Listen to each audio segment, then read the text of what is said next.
Year-old patient with long-standing tobacco use presents for worsening shortness of breath, found to have a lung mass. The patient's sodium on admission is 116.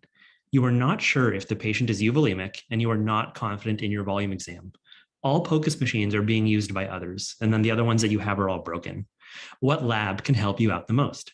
The serum BUN, the serum bicarb, the serum uric acid, the urine bicarb, or the urine uric acid? Give you a little bit of time to think it through.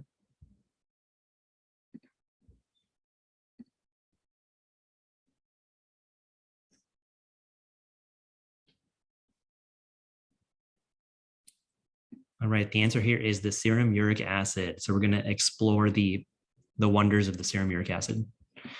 Okay, so we have to go back to hyponatremia. Sorry, but I'm actually not sorry. And so we're only going to look at a part of the algorithm, and that's the serum osmolality. So remember that you have the first step is to look at osmolality, and this would be hypotonic less than 275. Isotonic is 275 to 285, and then greater than 285 is hypertonic. And within this subcategory, you can think of it like this, which would be appropriate effective arterial blood volume or low effective arterial blood volume. So in low effective arterial blood volume, we often think of hypovolemia. You can also see hypervolemia. And with appropriate EABV, it's euvolemia. So let's explore EABV and hyponatremia for a little bit first.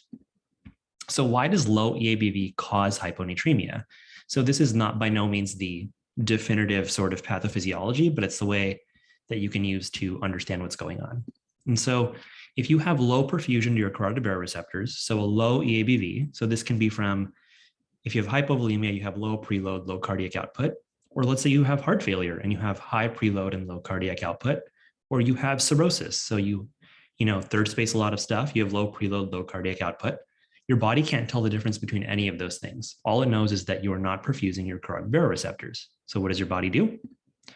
It releases ADH. And what does ADH do? It increases the number of aquaporin channels in your kidneys. What does that do? It increases water absorption by the kidneys. And what does that do? It drops your sodium. All a normal process. This is all compensatory for a low EABV. Now let's talk about serum uric acid. And so there's this article from 1979. I guess read it if you haven't. It's free. And so the highlights are, if you have a low effective arterial blood volume from whatever cause, this should increase the proximal convoluted tubule reabsorption of BUN. So your serum BUN goes up. This may have been what you were taught, in medical school, where you have this BUN creatinine ratio. I don't think it's quite that useful, but this principle is important. And what's interesting is the same exact thing happens with serum uric acid. So this actually goes up before your BUN goes up. So it's a better indicator of low perfusion to the kidney for whatever cause. So a serum uric acid greater than 4 can suggest a low effective arterial blood volume. Now, it is not the end all be all, but it can help you as part of the entire sort of picture that you're looking at. But this is not a perfect cutoff. So we have to also have to think about what can affect this serum uric acid. And so in thinking about the other factors, there's going to be 4 that I talk about. So the first is chronic kidney disease.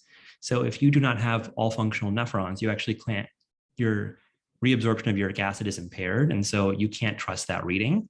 A lot of literature shows that the uric acid is just steadily elevated, and you can't really do anything about that. Tumor lysis can also affect this. Dr. Bajani, that little molecule is for you, or that cell is for you. So in tumor lysis, you get a rupture of your cells, and then you get a ton of lysis, and uric acid will go up. Finally, gout, or second or third, sorry, I'm sick. Gout can cause this too. So this classic picture is one you may or may not have seen. That is podagra, and it feels like the devil is biting your toe. The big toe is what we call podagra. It often happens because it's a low temperature extremity, so uric acid crystals are likely to form. Now remember, in gout, uric acid can be high or low, so it's also not useful to check in acute gout flares, but that's probably a fast facts for another time. Finally, if you're on medication for gout or something to prevent tumor lysis, that can also affect your serum uric acid. So in these 4 instances, you cannot rely on your serum uric acid. So to sum this all up, if you have a serum uric acid, if it's less than 4, it suggests an appropriate effective arterial blood volume. If it's greater than or equal to 4, it suggests a low effective arterial blood volume. Remember that low effective arterial blood volume can occur in both hypervolemic and hypovolemic states. And finally, the serum uric acid for volume assessment is unreliable in chronic kidney disease, tumor lysis, gout, and urate lowering medications. And that's it. Any questions?